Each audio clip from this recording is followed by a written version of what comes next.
বলো স্বর্ণকুমার। সোনিয়া।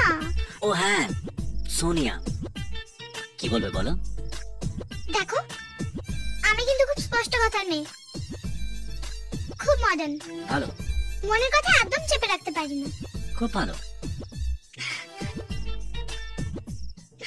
তোমাকে প্রথমবার দেখি আমার ভালো লেগে গেছে, আর যখন শুনলাম তোমার কেউ নেই তখন তখন তোমার একাকিত্ব আমার মন ছুঁয়ে গেছে। আর আজ আজ যখন তুমি আমাদের পরিবারের জন্য লড়াই করলে তখন তোমার সাহস দেখে আমি মুগ্ধ হয়ে গেছি।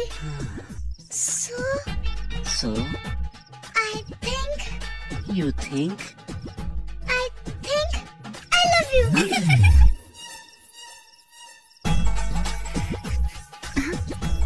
হে ভগবান, আমার যে কি হলো, ওকে দেখলে কেমন পাগল পাগল লাগে। কি হয়েছে রে? কি হলো বলবি তো? দিদি। দিদি তুই আমাকে হেল্প করবি তো প্লিজ? তুই ছাড়া আমার আর কে আছে বল? তুই তো আমার একমাত্র আশা ভরসা, তাই না? ঠিক আছে, কিন্তু ব্যাপারটা কি বলতো? বল না কি হয়েছে। দিদি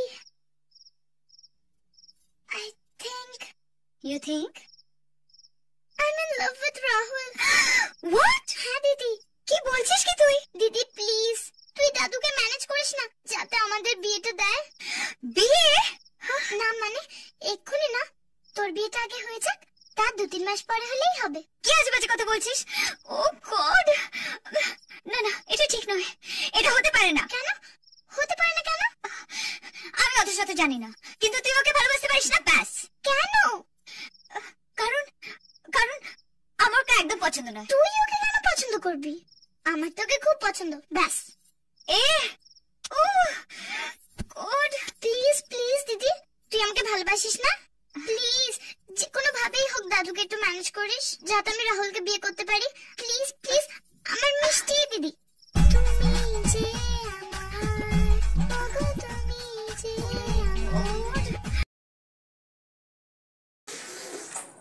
তো হে গাইস, আজকের ভিডিওটা তোমাদের কেমন লাগলো প্লিজ একটু কমেন্টে জানিও, আর আজকে আমাকে কেমন লাগছে এরকম লোকে প্লিজ একটু জানিও।